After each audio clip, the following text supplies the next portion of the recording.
I felt so stuck working a job I hated that I joined a trading pyramid scheme because I was so desperate to feel like I was getting somewhere, that I was making some money. But I wasn't getting anywhere. I lost money and it was a complete scam. And I felt so discouraged. I felt like nothing would change my life. But after learning these two things and putting them into my life, things finally changed. I left the job I hated. I started a business and got clients that actually pay me to work with them. And I can see changes happening in my life that I've always wanted to happen. It's finally coming. Now, if you want the same outcome, if you're stuck and you want things to change, then this is going to be the video for you. And the first thing I want to cover is, I think it's Rule 9 in Think and Grow Rich, which is a book by Napoleon Hill, which I'd highly recommend you read. And the rule is persistence. So I want to tell you how I got my first client, my first coaching client. So basically, I help people achieve their goals. I help people become more productive. I help them do basically life coaching stuff. Well, in the very beginning, I didn't know how to find anybody. I'm very new to this game. But I remember reading books on salesmanship, and I knew that back in the day, I don't know if they probably still do this, but like in my town, they don't, because people forget.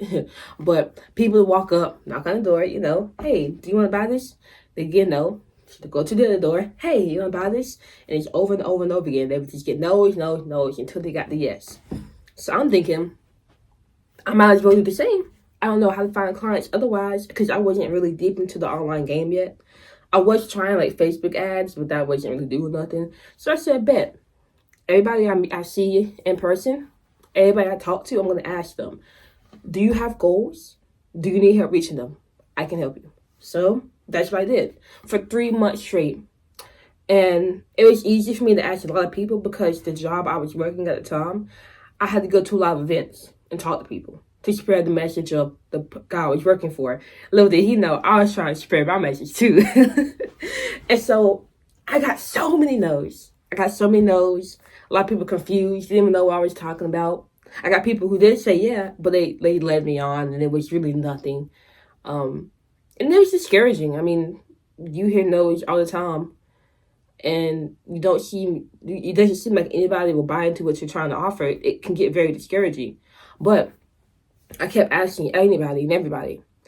Well, one day, I'm having a meeting with this entrepreneur who wants me to ghostwrite a book for him because he's seen some of my works and he felt that would be a good match. Well, the deal closed. I was going to write for him. When we were heading off, saying our goodbyes, guess what I asked them? Do you have goals? Do you need help reaching them? I can help you. And this guy, out of all the people I asked, like, I knew he was going to say no, but I still was in a position to ask. And the crazy thing is, he didn't. He asked more about the service. He asked more questions. And at the end of it, I got another sale. Not like another sale, but I got my first deal with him as a coaching client. And this was an entrepreneur in his 70s. He's been in business for 25 plus years. And he took up I was 23 at the time. He took up a 23-year-old to work with him. And we did some good work together. I mean, he improved a lot. But I would have never gotten my first client, which then would have led me to getting more clients, which then would have led me to realizing that what I offer is actually something people need and that I can really help. I would have never gotten that if I had not persisted, if I would have not kept asking people, even though I kept getting no's. I kept getting people confused and saying, what the heck, I don't know what this is, I don't need it. And I kept getting yeses that was just people leading me on. I would have never gotten that first client and gotten the momentum if I had given up. So for you, I know you're stuck and you want things to change. If you want things to change, you have to be persistent. Now, what do you need to be persistent in? You need to be persistent in looking for solutions. That is it. Because when you're looking at problems, when you're looking at you're stuck, that means you're not looking at ways to get unstuck. And if you don't look at ways to get unstuck, you're not going to do anything. And I know it can be hard. But the only reason it's hard is because you're looking at it being hard. If it's hard, if you choose in your reality that it's hard for you, it will be hard. So the only way to change that up is to say, this is a challenge that I can overcome. This is good for me. What's the solution? What can I find up out of here? And I'm promising you, if you switch looking to solutions, you will find the solution. I was going through something last week. I didn't know where I was going to go next with my business and just with my life in general. You want to know what I did? I was with my girl at the time. She went to work. And I decided to go for a 5-mile walk in complete silence with only this notepad to think about solutions. And at the end of that walk, I had it. Everything's fine. And now I'm following out the path I set for myself, like right now. And life is so much better because I figured out what I want to do and now I'm doing it. So that's the first thing. You gotta be persistent. And then the second thing I want you to understand is the 1% rule. And I remember I learned this rule back in college, and this was a paradigm shift for me. If you don't know what paradigm shift is, it's basically a moment that changes literally everything for you. And I remember reading about this in Atomic Habits by James Clear. It's like in the first few chapters. And he basically showed a graph, and he said, I don't know if he showed a graph or not, but anyway, he said that if you get better every single day by 1%, by the end of the year, you'll be 37 times better. Cool. I'm like, okay, I like that. Because I want my money to be 37 times better. I want my health to be 37 times better. I want my relationships to be 37 times better. I want everything in my life to be 37 times better. This is cool. And all I gotta do is 1%, fine. But then, he said, if you don't get better at all, at the end of the year, you'll be worse off than you were before. So your health, your relationships, your finances, your spirituality, your education, all that stuff. Where you are right now, it'll be worse. You'll be worse off. You'll be a worse version of you by the end of the year if you don't get better. Now, what clicked in my head was, he didn't say you'll stay the same. He said, no, you're either going to go up or you're going to go down. And you're going to go down by default if you don't try to do something.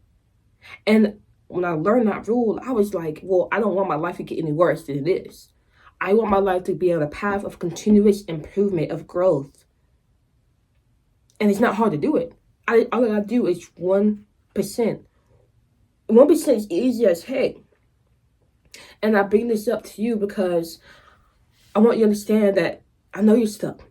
If you give up and stop looking for solutions and stop looking for ways to get better, by default, you're going to get worse. And where you are right now, you think you're in the bad spot right now, you're going to be worse off. Just by the sheer fact that you're giving up.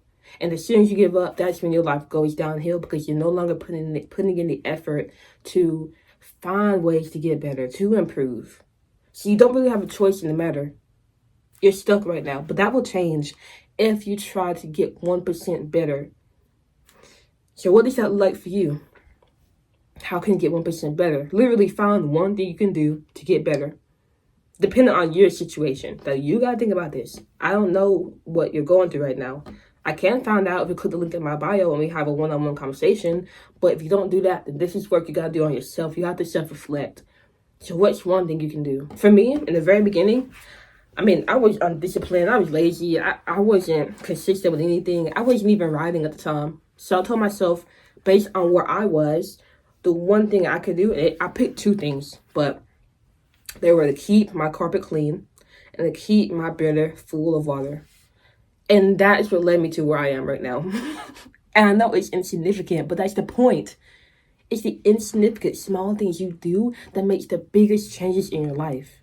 That's the 1% rule. So I just want to give you that rule. So as you're going through and you're looking for your solutions and you're being persistent, and you might think, well, it's been a month and you've been trying and nothing's really changing. I promise you it's changing. Don't give change a month. Give it a year. And you will see crazy things happen for you. So, now you know what to do. Get off this video. Start looking for solutions. And remember that if you stop looking for solutions, your life will get worse. I promise you. Now, you've got this. Don't give up.